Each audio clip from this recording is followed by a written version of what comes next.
صل على محمد وآل محمد اللهم صل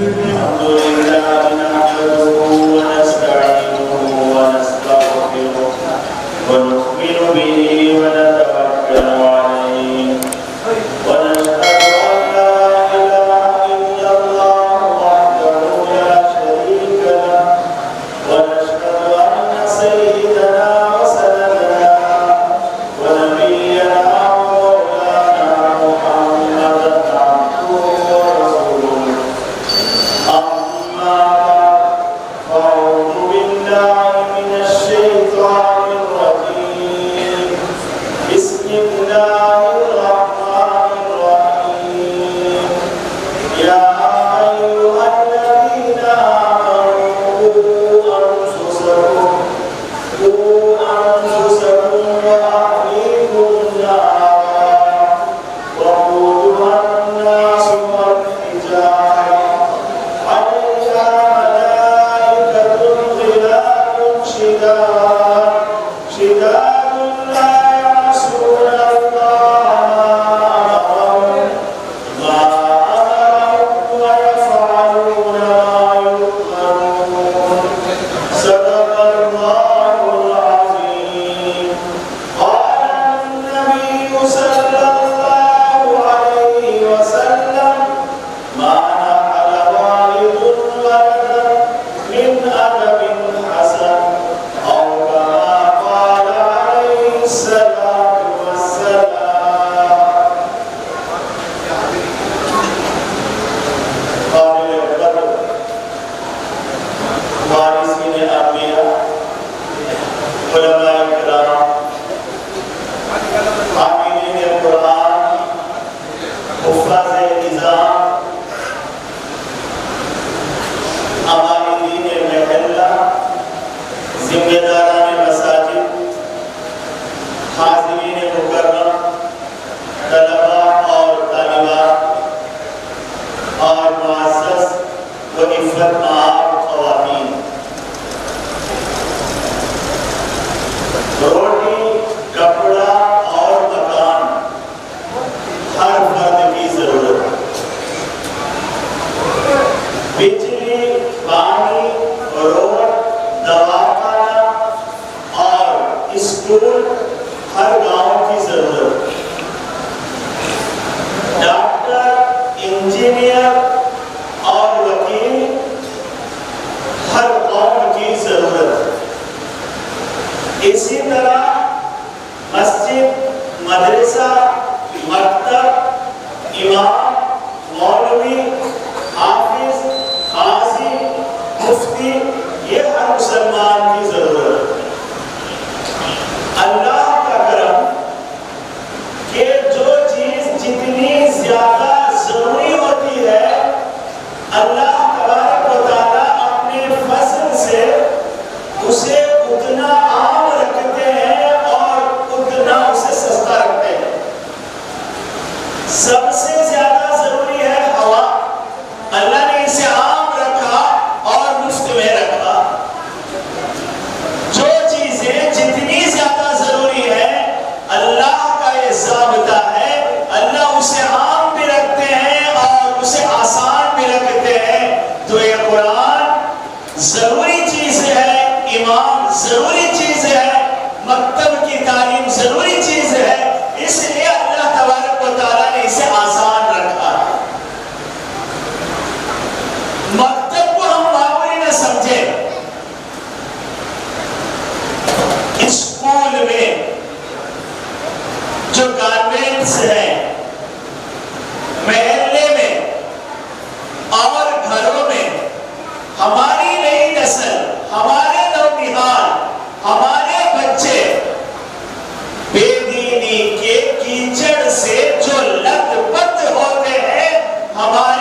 وسیع ہے. اس طرح آج اسکولوں سے جو بے دینی آتی ہے یہ ہمارا مکتب اسے فلٹر کرتا. اصل میں اولاد کی دینی تربیت کرنا یہ والدین کی ذمہ داری ہے، ماں باپ کی ذمہ داری ہے. قرآن پاک میں اللہ تبارک و تعالیٰ نے فرمایا یا ایھا الذین آمنوا، اے ایمان والو، قوا انفسکم واہلیکم نارا، اپنے آپ کو اور اپنے گھر والوں کو آگ سے بچاؤ. کہاں ہے آگ؟ یہ جو بے دینی ہے یہ آگ تک لے جانے والی ہے. یہ جو بے دینی ہے یہی آگ ہے. اور یہ جو نظریہ اور یہ جو عقائد میں بگاڑ یہ جو آ رہا ہے یہی تو آگ ہے، اس سے بچانا ہے. معذرت کے ساتھ کہہ رہا ہوں، آج کل عام طور پہ جو ہمارے ماں باپ ہیں، یعنی جو جن کی اولاد ہے ماں باپ بن گئے ہیں، ان کے پاس اولاد کی دین کے فکر کے لیے وقت نہیں ہے. باپ کمانے میں، دولت جمع کرنے میں، سیر و زر کو بٹورنے میں، مستقبل بہتر بنانے کے تصور میں پورا دن لگا ہوا رہتا ہے. اور ماؤں کا کیا حال ہے؟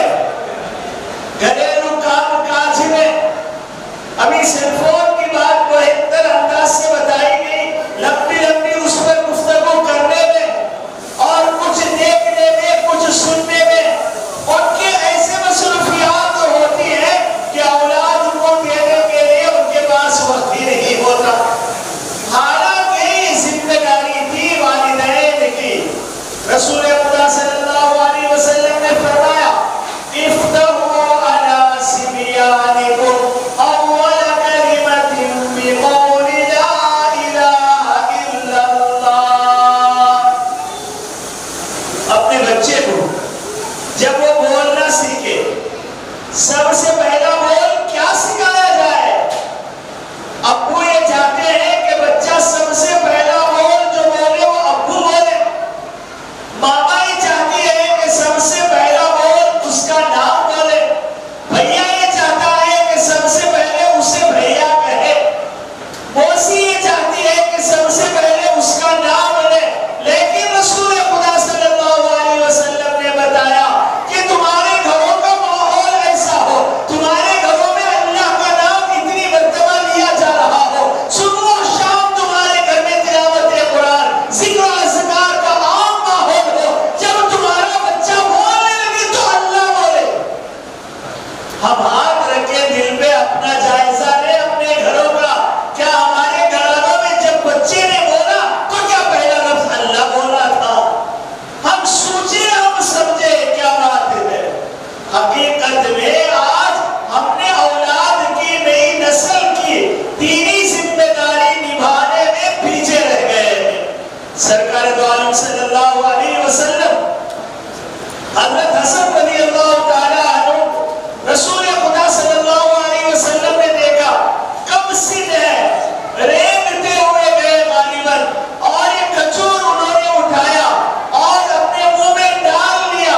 یہ صدقے کا کھجور، آلے رسول کے لیے صدقہ حلال نہیں. سرکار دو عالم صلی اللہ علیہ وسلم فوراً آگے بڑھے اور اپنے بچے کے منہ میں انگلی ڈالی اور آپ صلی اللہ علیہ وسلم نے فرمایا کخ کخ، جیسے ہم اردو میں کہتے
یہاں ماں اور بہنیں بھی ہیں. حضرت نظام الدین اولیاء رحمت اللہ علیہ وہ فرماتے ہیں کہ وہ ابھی بچے ہی تھے، لڑکے ہی تھے، یعنی کم سن ہی تھے، والد کا انتقال ہو گیا اور گھر کا ان کا اتنا دیندار ماحول تھا، وہاں کسی بچے سے کوئی شرارت ہوتی تو بچے کو کہہ دیا جاتا بے وضو، اور وہ بچہ اس جملے سے اس کی آنکھوں میں آنسو آ جاتے. وہاں بچے بے وضو رہا ہی نہیں کرتے تھے. نماز کا وقت ہو گیا، سارے جا کے جماعت میں شامل ہو جاتے. بے وضو رہنے کا وہاں معمولی نہیں تھا. بچوں کو یہ بات بٹھا دی گئی تھی کہ ہمیشہ باوضو رہنا ہے. ان کے گھر کا یہ ماحول تھا. بچے گالیاں تب دیتے ہیں جب وہ گالیاں بڑوں سے سنتے ہیں. ہم یہ چاہیں کہ ہمارے بچے سچے ہو جائیں تو یہ ضروری ہے کہ ہم اچھے ہو جائیں. ہم یہ چاہتے ہیں کہ ہمارے بچے گالیاں نہ دیں تو ہمیں اپنی زبان کو شائستہ اور پاک رکھنا ہے. ان کی والدہ نے ان کی والدہ ان کو بتاتی تھی جب گھر میں کھانے کا نظم نہیں ہوتا تھا، اس زمانے میں فقر و فاقہ بھی آ جاتا تھا. آج اللہ معاف کرے ہم گنہگاروں کو اللہ اتنا کھلاتے ہیں، فقر و فاقہ کیا چیز ہے ہمیں معلوم ہی نہیں ہے. لیکن ان کے گھر میں فقر و فاقہ آتا تھا. ماں ان کو بتاتی تھی جب کھانا گھر میں نہیں بنتا تھا، بیٹے اولاد ان کو یہ بتایا جاتا تھا سن لو آج ہم سب اللہ کے مہمان ہیں. بچے سنتے تو بڑے خوش ہو جاتے تھے کہ اللہ کے مہمان ہیں. اور اس کے بعد جب کھانا ملتا تو بچے یہ سمجھتے اللہ نے بھیجا ہے اور ہماری ضیافت ہو رہی ہے. حضرت فرماتے ہیں کسی ایک بندے خدا نے ایک آٹے کی گولی گھر میں ہمارے پہنچا دی اور ہر دن روٹی بن رہی ہے، ہر دن روٹی بن رہی ہے، اور یہ اولاد ماں سے کہہ رہی ہے کب ہم اللہ کے مہمان بنیں گے. اب تمہاری زبان سے یہ جملہ کیوں نہیں نکلتا؟ اللہ کا مہمان ہمیں کیوں نہیں بنایا جاتا؟ یہ لذت تھی اللہ کے نام میں بچوں کی یہ تربیت کی گئی تھی. پھر وہ آٹے کی گولی ختم ہوئی اور ان کو جب بتایا گیا تم اللہ کے مہمان، بچے ایسے خوش ہوئے جیسے عید کا چاند نظر آ گیا. یہ تھی تربیت ماؤں کی. انہی کے واقعات میں ہے کہ یہ بڑے ہو گئے، چاند انہوں نے دیکھا. ہم لوگ 2 چاند پورے اہتمام سے دیکھتے ہیں. ایک رمضان کا چاند روزے شروع ہوتے ہیں اور ایک عید کا چاند جس سے رمضان ختم ہوتا ہے. ہر چاند دیکھنا ہے اور دعا پڑھنا ہے چاند دیکھنے کی جو دعا ہے. یہ چاند انہوں نے دیکھا، دعا انہوں نے پڑھی اور والدہ کے پاس گئے، والدہ سے سلام کیا اور ہاتھ کا بوسہ لیا اور والدہ سے کہا کہ میں نے اللہ سے دعا کی ہے یہ مہینہ جو آیا ہے امن، سلامتی، برکت، سعادت، بھلائی اور خیر کے ساتھ آئے. آپ بھی میرے لیے دعا کریں. والدہ نے دعا کی لیکن ان کی زبان سے ایک عجیب جملہ نکل گیا. والدہ نے کہا بیٹے چاند دیکھ کر تم میرے پاس دعا کے لیے حاضر ہوئے ہو، لیکن آئندہ چاند جب تم دیکھو گے تب تم کس سے دعا لو گے؟ آئندہ چاند جب تم دیکھ لو گے تم دعا لینے کے لیے کس کے پاس جاؤ گے؟ یہ سمجھ گئے کہ ماں مجھے بتا رہی ہے کہ اب اس کا آخری وقت ہے. جملے کو انہوں نے سمجھ لیا. ان کے آنکھوں میں آنسو نمودار ہوئے. انہوں نے اپنی ماں سے کہا ماں مجھے یہ بتایا جائے کہ تم مجھے کس کے سپرد کر کے جانے والی ہو؟ سب کو جانا ہے، رب کے حضور حاضر ہونا ہے. تم جو جا رہی ہو مجھے کس کے سپرد کر کے جا رہی ہو؟ اب ان کے آنکھوں میں آنسو تھے، اب ماں کے آنکھوں میں آنسو آئے.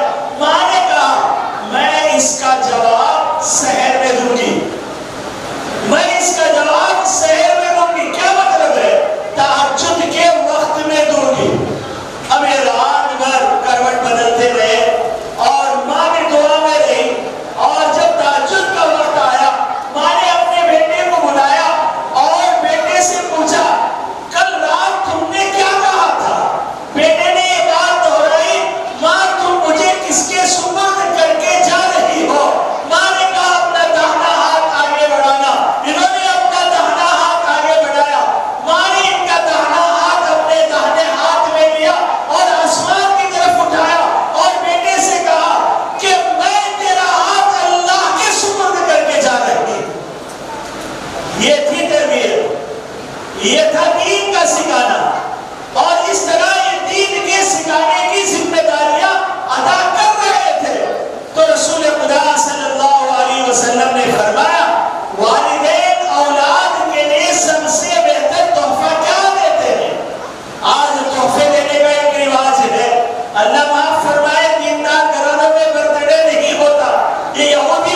اچھے اخلاق سے عمدہ اور کوئی تربیت نہیں ہے.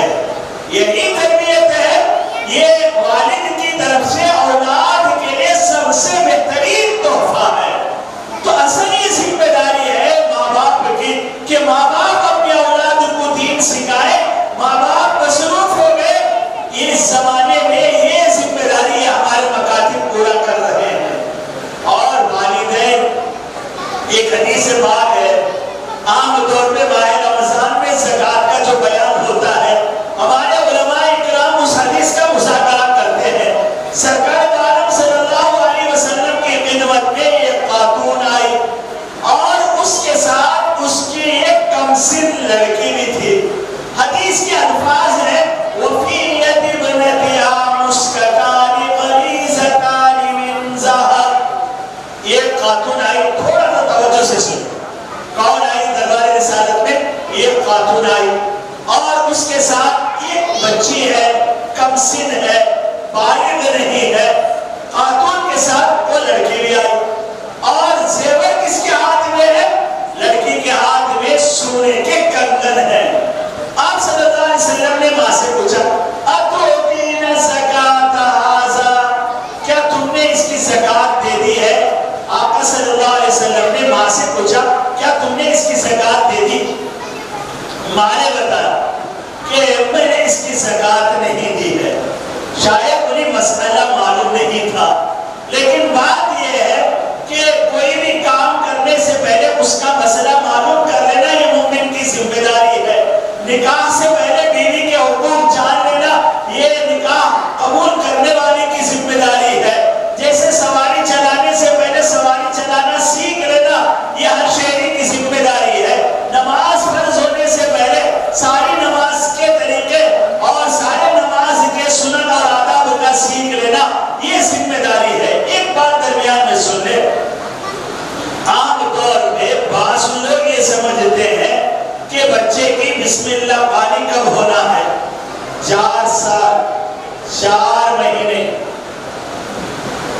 4 دن، 4 گھنٹے، ایسی کوئی ترتیب بنا.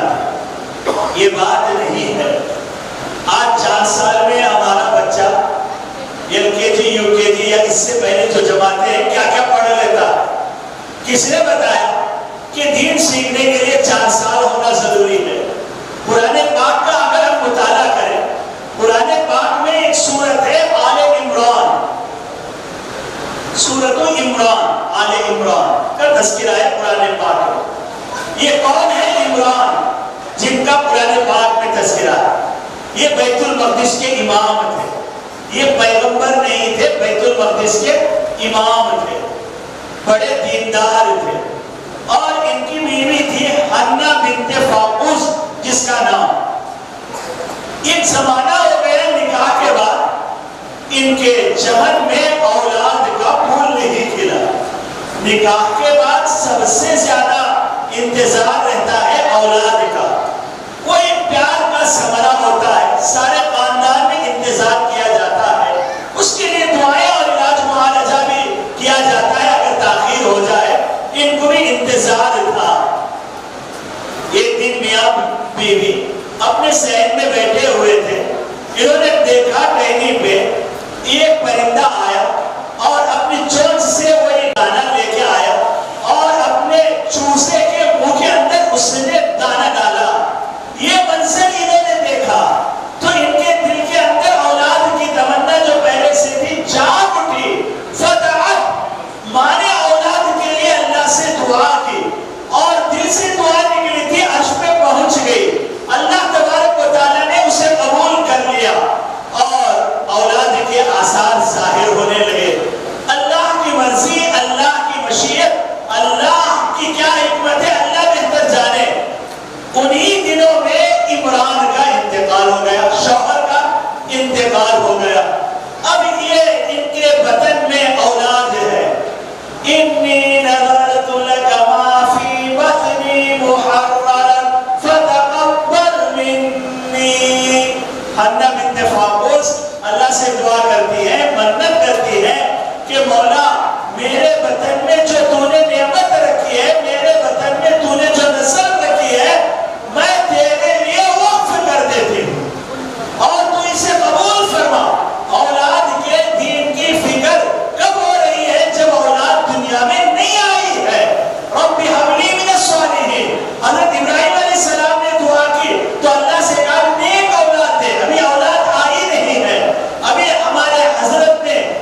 سلسلے قلندریہ کے بڑے اللہ والے گزرے ہیں، دیوان رشید جن کا نام کتابوں میں آتا ہے، جب ان کا آخری وقت آیا تو انہوں نے یہ وصیت کی کہ جب مجھے قبر میں اتارا جائے تو میری قبر میں وہ پتھر رکھا جائے جہاں میرے پاس طلبا جو پڑھنے کے لیے آتے تھے ان کے جوتے چپل جہاں جس پتھر میں وہ چھوڑتے تھے اس پتھر کو میری قبر میں رکھا جائے۔ اندازہ لگائیں کتنی بڑی بات ہے، یہ اللہ والا ہے، اللہ والے ہیں، صبح شام ذکر و اذکار میں لگنے والے ہیں، لیکن یہ سمجھتے ہیں کہ یہ طلبا کا اتنا اونچا مقام ہے کہ ان کے جوتے جہاں رکھے جاتے ہیں قبر میں وہ رکھے جائیں تو اللہ تبارک و تعالیٰ اس کی وجہ سے نجات کا سامان کریں گے۔ اس سے بھی ایک عجیب واقعہ کتابوں میں ہے، صفوان بن حمزہ رحمۃ اللہ علیہ بڑے اللہ والے گزرے، صبح